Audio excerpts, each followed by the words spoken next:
Seminário: Oficinas pedagógicas e suas contribuições para a educação inclusiva.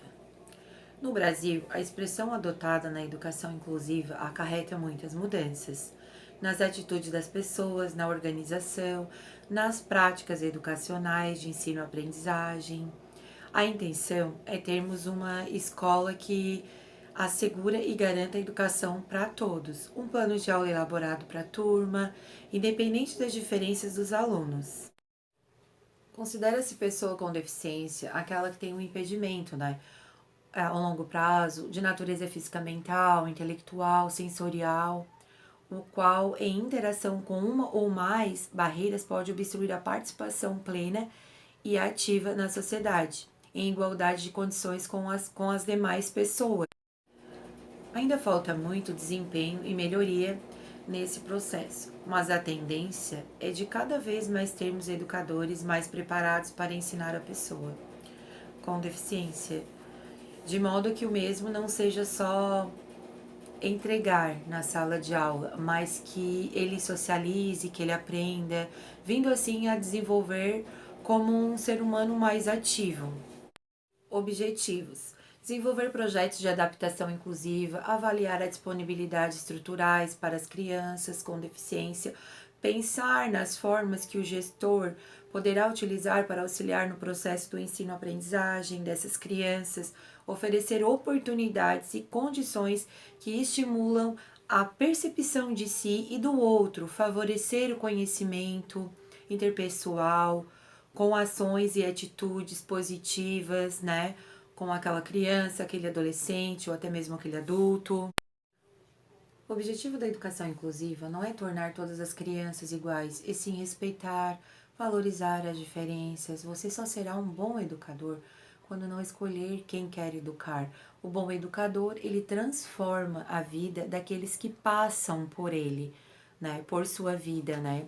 Então, não adianta você querer ser um educador que só impõe regras, que delimita a criança, porque isso não dará certo. A gente tem que marcar a criança de uma forma diferente, né? Ter mais amor, ter mais afeto, valorizar. A metodologia. Antes da atual concepção acerca da inclusão, as pessoas com deficiências ocupavam espaços na sociedade. Esses espaços podem ser retratados em 4 fases de história. A primeira é o período da inclusão. As pessoas com deficiência ficavam à margem da sociedade, não sendo inseridas em um espaço social. A principal forma de tratamento dessas pessoas era eliminação. A segunda fase é a etapa da secretariação na Idade Média, com o intuito de higienização das ruas, criou-se instituições como hospitais, asilos, hospícios, que eram mantidos principalmente pela Igreja e Estado e até mesmo a sociedade. Na terceira fase é a interação. As pessoas com deficiência têm acesso à educação em sua totalidade, onde essas pessoas são integradas à mesma escola que as pessoas que têm deficiência, contudo em salas diferentes.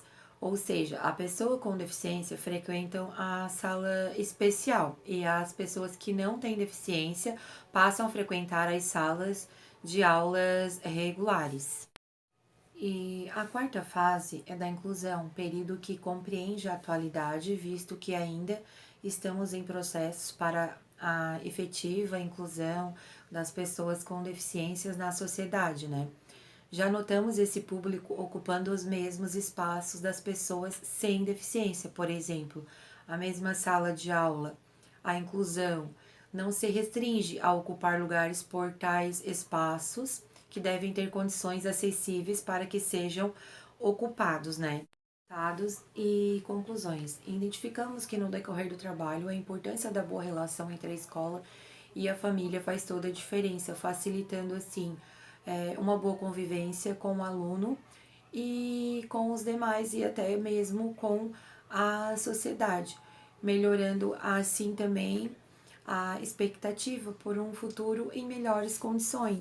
Conclusão: a educação inclusiva ela é muito importante para a construção da educação. Os objetivos são claros, tendo como foco incluir os alunos com deficiência não só no meio escolar, mas também na sociedade.